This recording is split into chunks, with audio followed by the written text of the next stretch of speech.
ಉದಾಹರಣೆ ಕೊಡ್ತಾನೆ, ಈಗ ಮಾಡ್ರಿ ನೀವು ಅತಿ ವೇಗವಾಗಿ ಮಾಡ್ಬೋದು, ಬಾಯಲ್ಲೇನೆ ಮಾಡ್ತೀರಿ ಈಗ ನೀವು. ಯಾಕಂದ್ರೆ ಒಂದೊಂದು ಉದಾಹರಣೆ ಕೊಡಬೇಕಾಗ್ತದೆ ಅಂತ ಗಣಿತಗಳು ಇದ್ವು ಅಂದ್ರೆ. ಉದಾಹರಣೆ ಕೊಟ್ಟ ಬಂದು ಅಂದ್ರೆ ಮುಂದಿನ ಗಣಿತಕ್ಕೆ ಹೋಗ್ರಿ.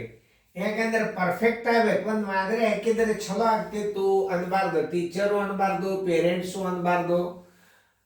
ಅವ್ರಿಗೆ ಹಾಕ್ಲಿಕ್ಕೆ ಬರಂಗಿಲ್ಲ, ಟೀಚರ್ಗೆ ಆದ್ರೆ ಹಾಕ್ಲಿಕ್ಕೆ ಬರ್ತದ, ಆದ್ರೆ ಪೇರೆಂಟ್ಸ್ಗಳಿಗೆ ಬರೋದಿಲ್ಲ. ಅದಕ್ಕೆ ಅವ್ರ ಪೇರೆಂಟ್ಸ್ ಮಗನ ಕೂತಿರ್ತಾರೆ, ನೀವು ಸರಿಯಾಗಿ ಅಭ್ಯಾಸ ಮಾಡ್ತಿರಿಲ್ಲೋ, ತಿಳ್ಕೊಂಡ್ರಿಲ್ಲೋ ಜೋಶಿ ಸರ್ ಗಣಿತ ಮಾಡ ನೋಡೋಣ ಮುಂದಿನ ಗಣಿತ ಮುಂದೆ ಕೂತು ಬಿಡ್ತಾರೆ. ನಿಮಗೆ ಮನೆ ಒಳಗೆ ಕೂತು ಪೇರೆಂಟ್ಸ್ ಜವಾಬ್ದಾರಿಯಿಂದ ನಿಮಗೆ ಕಲಿಸ್ಲಿಕ್ಕೆ ಹತ್ತಾರಂದ್ರೆ ಅದ್ರ ಕೆಲಸೇ ಬೇರೆ ಇದು. ಯಾಕಂದ್ರೆ ಹುಡುಗ ಶಾಣ್ಯಾಗ್ಯಾನ ಅನ್ನೋದು ಗೊತ್ತಾಗ್ತದೆ. ನಿಮ್ಮ ತಂದೆ ತಾಯಿಗಳು ಎದುರಿಗೆ ಮಾಡಿದ್ರಿ ಅಂದ್ರೆ ನಿಮ್ಮ ಪಾಲಕರು ನಮ್ಮ ಮಕ್ಕಳ ಸುಧಾರಣೆಗೆ ಎಷ್ಟು ಲೆಕ್ಕ ತಿಳ್ಕೊಂಡ್ರು, ಎಷ್ಟು ಅರ್ಥ ಮಾಡ್ಕೊಂಡ್ರು. ನೀವು ಭಿನ್ನ ರಾಶಿಗಳು ಅವ ಈಗ, ಅವೆಲ್ಲ ನಿಮಗೆ ನಾನು ಸ್ಟೇಟಸ್ಗೆ ಬರೆದಿರ್ತೇನೆ. ಆ ಸೀರಿಯಲ್ ನಂಬರ್ದೊಳಗೆ ಆ ರಿಜಿಸ್ಟರ್ ನಂಬರ್ ಹಿಡ್ಕೊಂಡು ನೀವು ಕಂಟಿನ್ಯೂ ನೋಡಿಬಿಡ್ರಿ, ಎಲ್ಲ ಭಿನ್ನ ರಾಶಿಗಳು ಬಂದ್ಬಿಡ್ತಾವೆ. ಅದನ್ನು ಮೊದಲು ಕಲಿಬೇಕು. ನೀವು ಕಲ್ತಿರಿ ಅಂತಂದ್ರೆ ಇವೆಲ್ಲ ಅಭ್ಯಾಸಗಳು ಬೇಗನೆ ಬಂದ್ಬಿಡ್ತಾವೆ. ನೋಡ್ರಿ, ಈಗ ಈ ಗಣಿತನ ಲಕ್ಷ ಕೊಟ್ಟು ನೋಡ್ರಿ, ನಾನು ಹೇಳೋದದ ಹೇಳಿನಿ, ಈಗ ನಾ ಬಿಡಿಸ್ತಾನು, ಎಲ್ಲರೂ ಲಕ್ಷ ಕೊಟ್ಟು ನೋಡ್ರಿ. ಒಂದು ಕಾರು 12 ಗಂಟೆಗಳಲ್ಲಿ 600 ಕಿಮಿ ದೂರ ಕ್ರಮಿಸುತ್ತದೆ. ಓಕೆ, 12 ಗಂಟೆಗಳಲ್ಲಿ ಕ್ರಮಿಸಿದ ವೇಗ ತಕ್ಕೋಬೇಕು ಮೊದಲ. ನೋಡ್ರಿ, 12 ಗಂಟೆಗಳಲ್ಲಿ 12 ಗಂಟೆಗಳಲ್ಲಿ ಕ್ರಮಿಸಿದ ವೇಗ ಅದನ್ನು ಮೊದಲು ತಕ್ಕೋಬೇಕು ನೀವು. ಅದು ಬರ್ಬೇಕಾದ್ರೆ ಏನು ಮಾಡ್ಬೇಕು, ಇಲ್ಲಿ ತಗೋರಿ, ವೇಗ ಬರೋಬರಿ ಗುರ್ತಿರ್ಬೇಕು ನಿಮಗೆ. ವೇಗ ಬರೋಬರಿ ದೂರ ಸರಾಸರಿ ಒಟ್ಟು ಕಾಲ ಅಂದ್ರೆ ಒಟ್ಟು ಸಮಯ ಎಷ್ಟು ತಗೊಂಡಾರ ಅನ್ನೋದು.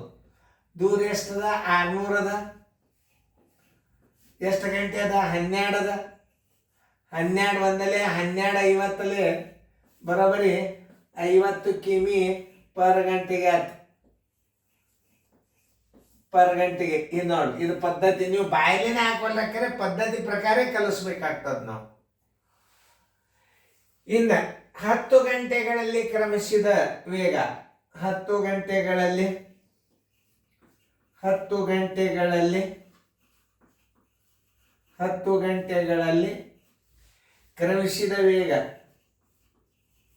ಕ್ರಮಿಸಿದ ವೇಗ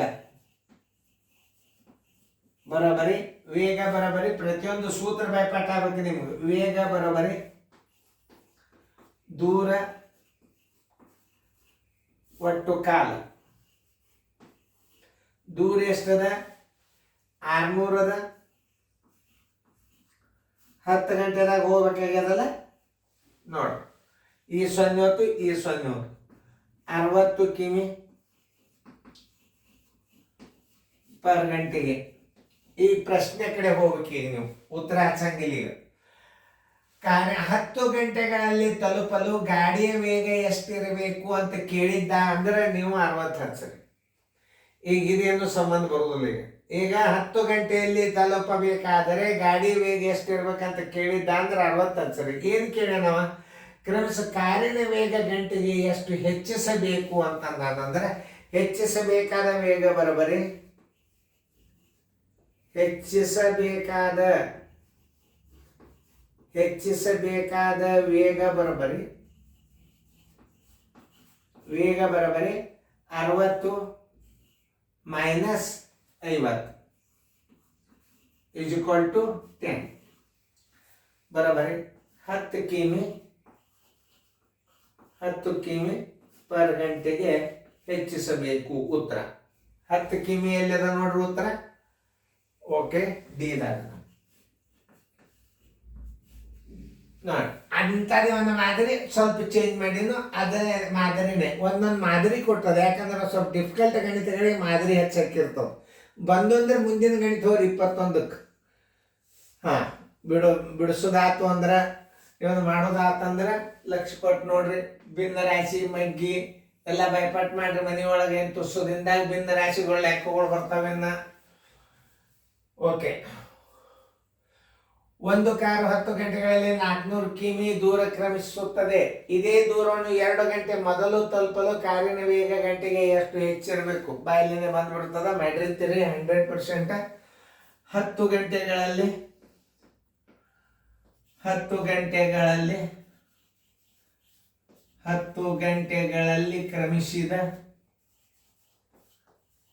ಕ್ರಮಿಸಿದ ವೇಗ ಬರೋಬ್ಬರಿ, ವೇಗ ತಕ್ಕೋಬೇಕು.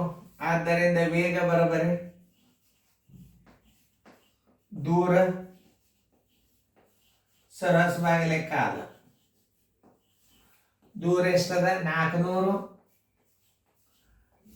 10 ಗಂಟೆ ಪೂಜೆ ಬರೋಬ್ಬರಿ 40 ಕಿಮಿ ಪರ್ ಗಂಟೆಗೆ.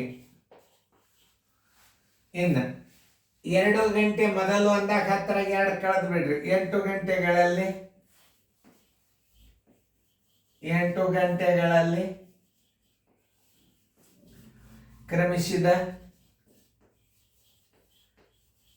ಕ್ರಮಿಸಿದ ವೇಗ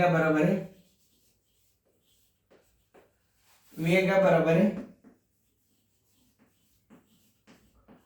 ದೂರ ಸರಾಸ ಬಾಗಿಲೆ ಕಾಲ. ದೂರ 400. 2 ತಾಸು ಮೊದಲೇ ಅಂದ್ರೆ 10 2 ಕಳೆದ್ರೆ 8 ಗಂಟೆ. 8 1 8 ಬರೋಬ್ಬರಿ 50 ಕಿಮಿ ಪರ್ ಗಂಟೆಗೆ.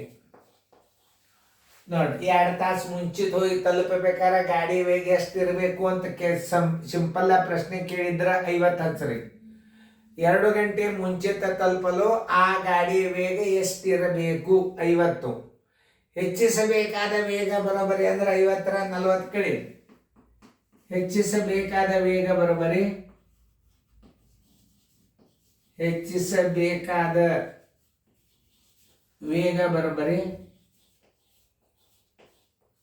50 ಮೈನಸ್ 40 = 10 ಕಿಮಿ ಪರ್ ಗಂಟೆಗೆ. ಆನ್ಸರ್ 10 ಕಿಮಿ ಪರ್ ಗಂಟೆಗೆ. 10 ಕಿಮಿ ಎಲ್ಲ ತೋರಿಸ. ಉತ್ತರ ಸಂಖ್ಯೆ ಡಿ.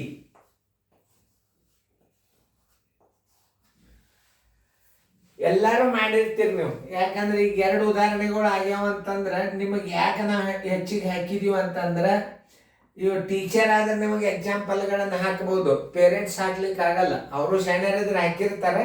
ನೀವು ಒಂದ್ ಸ್ವಲ್ಪ ಅವ್ರು ಕಲ್ತಿದ್ರು ಅಂದ್ರೆ ಹೆಚ್ಚು ಕಲ್ತವ್ರು ಇದ್ರ ಅಂದ್ರೆ ನಮಗೇನು ಪ್ರಾಬ್ಲಮ್ ಇಲ್ಲ. ನೋಡ್ಪ ಗಣಿತ ಮಾಡು ಸರ್, ಉತ್ತರ ಎಷ್ಟು ಬಂದದ ಅಷ್ಟು ನಾನು ನೋಡ್ತನು ಅಂತ ಪೇರೆಂಟ್ಸ್ಗಳಿಗೆ ಈ ಉದಾಹರಣೆಗಳು ಭಾಳ ಹೆಲ್ಪ್ ಆಗ್ತಾವ. ಎಲ್ಲರೂ ಜವಾಬ್ದಾರಿದಿಂದ ವಿದ್ಯಾರ್ಥಿಗಳಿಗೆ ಇದ್ರ ಉಪಯೋಗ ತಗೋರಿ. ಆಮೇಲೆ ಮುಂದೆ ಅನುಕ್ರಮವಾಗಿ ಎಲ್ಲ ಗಣಿತಗಳನ್ನು ನೋಡ್ರಿ. ಯಾಕಂದ್ರೆ ಒಂದು ಕಾಲ, ವೇಗ, ಕಾಲ, ದೂರ NCB 11ನೇ ಚಾಪ್ಟರ್ದೊಳಗ ಎಲ್ಲಾ ಗಣಿತಗಳು ಒಂದೊಂದು ಟೈಪ್ ಬೇರೆ ಇರ್ತಾವ. ಎಲ್ಲ ಅಭ್ಯಾಸ ಮಾಡಿಸಿ ಹುಡುಗರು ಫೇರ್ದಾಗ ಬರೆಸಿ ಅವ್ರನ್ನೆಲ್ಲ ಚೆಕ್ ಮಾಡಿ ಪೇರೆಂಟ್ಸ್ ಆ್ಯಂಡ್ ಟೀಚರ್ ಸಿಗ್ನೇಚರ್ ಮಾಡಬೇಕು. ಅಂದ್ರೆ ಹುಡುಗರು ಇಂಪ್ರೂವ್ಮೆಂಟ್ ಆಗ್ತದೆ. ನಮಗೆ ನೋಡ್ತಾರ ಅಂದ್ರೆ ವಿದ್ಯಾರ್ಥಿಗಳು ಕಲಿತಾರೆ. ಆಮೇಲೆ ಪಾಲಕರು ನೋಡ್ತಾರ ಅಂತಂದ್ರೆ ಲಕ್ಷ್ಯ ಕೊಟ್ಟು ಹುಡುಗರು ಬೋರ್ಡ್ ಕಡೆ ನೋಡ್ತಾರ, ನಿಮ್ಮ ಮುಂದೆ ಕೂತ್ ಅಭ್ಯಾಸ ಮಾಡ್ತಾರ. ಪ್ರತಿಯೊಬ್ಬರು ಗಣಿತ ಮಾಡ್ಯಾರ ಅಂತ ನನಗೆ ಅನಿಸ್ಯದ. ಎಲ್ಲರೂ ಚೆನ್ನಾಗಿ ಫೇರ್ದಾಗ ಬರ್ಕೊರಿ. ಫೇರ್ದಾಗ ಬರ್ಕೊಳ್ಳೋದು ಮಾತ್ರ ಭಾಳ ಇಂಪಾರ್ಟೆಂಟ್.